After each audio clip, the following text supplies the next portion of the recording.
అలాంటిదే ఇప్పుడు నిన్న జరిగింది మమతా బెనర్జీ. ఆ ఫైళ్ళని ఈవిడ ఎత్తుకుపోయింది. ఎత్తుకుపోయి నీకు ఒకవేళ నిజంగానే అమిత్ షా తీసుకెళ్తాను, నువ్వు ఇంతకుముందు ఎందుకు కేసు పెట్టలేదు, నువ్వు అవసరమైతే కోర్టుకు కూడా పోవచ్చు కదా అంటే ఎదురుదాడి చేస్తుంది ఆవిడదంతా కూడా. స్టైల్ ఆఫ్ ఫంక్షనింగ్ అదే. మెయిన్ ఏంటంటే మోడీ మీద ద్వేషంతో ఉన్న వాళ్ళందరూ ఆవిడని హీరోయిన్గా భావిస్తూ ఆవిడ చేసే తప్పుల్ని సమర్థిస్తారు దేశవ్యాప్తంగా. బెంగాల్లో వచ్చేటప్పటికి అవినీతి అనేదాన్ని అసలు లైట్ తీసుకుంటారు కాబట్టి నడిచిపోతుంది. ఇప్పుడు ఈ పోరాటం మమతా బెనర్జీ పోరాటం మోడీ తోట ఈడీ తోట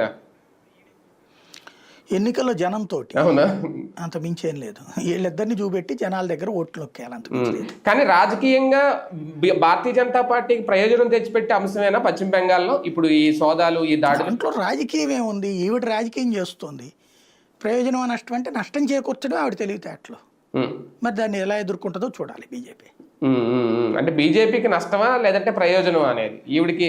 అదే అనేది. దాంట్లో అక్కడ పబ్లిక్ పరంగా అయితే కనుక నష్టమే అవుతుంది. ఎందుకంటే ఓ మహిళను ఏడిపిస్తున్నారు ప్రతి ఎలక్షన్ అప్పుడు, ఈవిడ విక్టిమ్ కాదు. అంతేగాని ఒక ప్రభుత్వాన్ని అప్పటిదాకా ఈవిడ అందరినీ వేధిస్తుంది, కరెక్ట్ గా ఎలక్షన్ దగ్గరకు వచ్చేప్పటికి ఈవిడని ఎవరో వేధిస్తున్నారని. అంటే ఒక ప్రభుత్వాన్ని, ఒక ముఖ్యమంత్రిని ఒక అవినీతి పర్రాలుగా చూపించే ప్రయత్నంలో బీజేపీ ఏమి ఇక్కడ సక్సెస్ అవుదా ఎన్నికల్లో రేపు?